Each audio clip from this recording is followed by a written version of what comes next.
trotes telefônicos, uma brincadeira que pode colocar a vida de muita gente em risco. O SAMU e o Corpo de Bombeiros do Distrito Federal receberam mais de 100 mil ligações falsas no ano passado. SAMU da RFIs em Cavalcante, com quem eu falo? Eu vi um gato atropelado, vem logo. SAMU DF, Arthur Gouveia, com quem eu falo? SAMU DF. Cala a boca. Nosso tratado de emergência e ligação será encerrada. No ano passado, o Corpo de Bombeiros atendeu mais de 54 mil trotes e o SAMU 68 mil. Um único número ligou 465 vezes e todas as ligações eram falsas. Boa parte dos trotes ocorreu durante a madrugada. Uma brincadeira sem graça que pode prejudicar a vida de muita gente. O Serviço de Atendimento Móvel de Urgência, o SAMU, existe há 13 anos e no início os trotes representavam 60% do total de ligações para o 192. Segundo o Serviço de Saúde do Distrito Federal, as ligações são feitas tanto por crianças quanto por adultos. Alguns casos são encaminhados à polícia para identificar o autor dos trotes. Aqui, todas as ligações são atendidas. Nem sempre é possível identificar quando é um trote. Muitas vezes, viaturas, motos e até helicópteros são deslocados para socorrer vítimas. E ao chegar ao local, se descobre que a ocorrência é falsa. O prejuízo para a instituição e para a população é enorme, né? Uma vez que você despende um recurso para uma ocorrência que não existe, né? Ou você despende um recurso para um paciente que não necessita desse recurso nesse momento. E às vezes você fica sem ter como mandar recurso ou socorro para pacientes que estariam mais graves e precisariam desse atendimento nesse momento.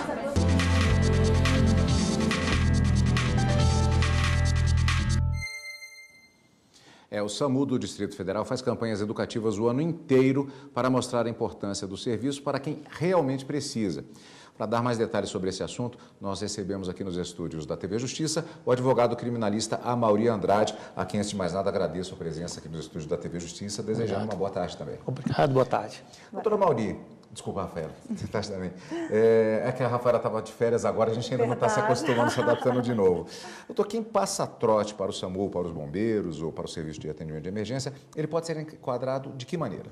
Bem, temos 3 formas de enquadramento. O artigo 65 da Lei de Contravenções Penais, o artigo 266 do Código Penal e o artigo 340, comunicação de falso crime. Isso é, se nesse trote for realmente vinculado a uma situação criminosa que não existiu, pode sim essa pessoa ser responsabilizada. Agora, a maioria dos trotes, infelizmente, vimos agora há pouco na reportagem, é praticada por criança. Como é que fica essa questão da responsabilização nesses casos? Bem, se a criança for menor de 12 anos de idade, pelo Estatuto da Criança e do Adolescente, ela não vai poder ser punida. Temos previsões lá no Estatuto de reeducação dessa criança, mas quando for acima dos 12 anos, há uma punição dentro desses 3 crimes que foram citados, numa contravenção penal do artigo 65, onde ela pode ser responsabilizada por um ato infracional análogo ao crime cometido, né, se for na esfera criminosa no Código Penal. E se for um adolescente? Se for um adolescente, justamente, ele vai ser enquadrado por um ato infracional vinculado ao crime, seja do artigo 266 ou do artigo 340 do Código Penal. E no caso das crianças ainda, só assistindo mais uma questão, os pais podem ser enquadrados? Os pais podem ser responsabilizados, tendo em vista que a situação do trote em si, se o pai foi conivente com a situação, se ele estava presente em casa e se facilita o contato telefônico dessa criança, desse adolescente, ele pode ser responsabilizado penalmente por esses 2 crimes que foram citados e uma indenização, como foi colocado ali na própria reportagem, que há um prejuízo do Estado de deslocar uma viatura, deslocar um helicóptero, esse. E pode custar até a morte de alguém que está aguardando pelo atendimento, né? Perfeitamente. Agora, o seguinte, o trote é muito antigo, né? Ele infelizmente, ainda está aí na nossa cultura há muitos anos, né? Ele vem sendo utilizado por crianças, às vezes é uma brincadeira de mau gosto terrível, mas na sua avaliação a punição é branda, doutor Amaury? Extremamente branda. Por isso que ele ainda continua sendo praticado? Perfeitamente. Na contravenção do artigo 65, a pena é de prisão simples de 15 dias, só para você ter uma ideia. Uma prisão mais rígida seria do artigo 266, de 1 a 3 anos, mas é considerado crime de menor potencial ofensivo, que a pessoa, uma vez punida, pode ser beneficiada com vários benefícios que a lei pode trazer e prisão em si realmente não vai acabar acarretando. Doer no bolso? Doer no bolso, né, Cadu? Sim. Quando dói no bolso, uma multa, né, para Sim. adulto ou para... Numa eventual condenação, o juiz que condenou poderá fixar um mínimo de indenização.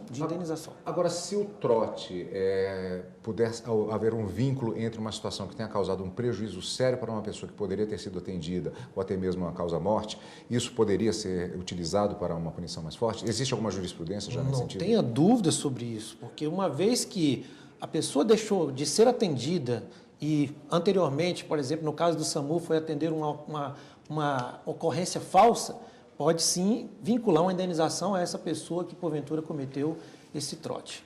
Agora, olha, Cadu, nós tivemos, né, uma informação de alguns idosos que simulam e precisam de socorro, mas às vezes querem só uma carona, né? Como é que isso funciona? É uma situação diferente, não é bem trote, né? Não é bem trote, mas o Estado pode cobrar uma indenização, uma vez entrando com processo judicial contra essa pessoa, ela ser punida uma indenização pelo fato de ter comunicado falsamente, né, às autoridades, no caso o SAMU e o bombeiro, por uma situação que não existiu. Neste caso, emplacando ali numa comunicação de falso crime. Ok, doutor Amaury Andrade, obrigada pela participação mais uma vez.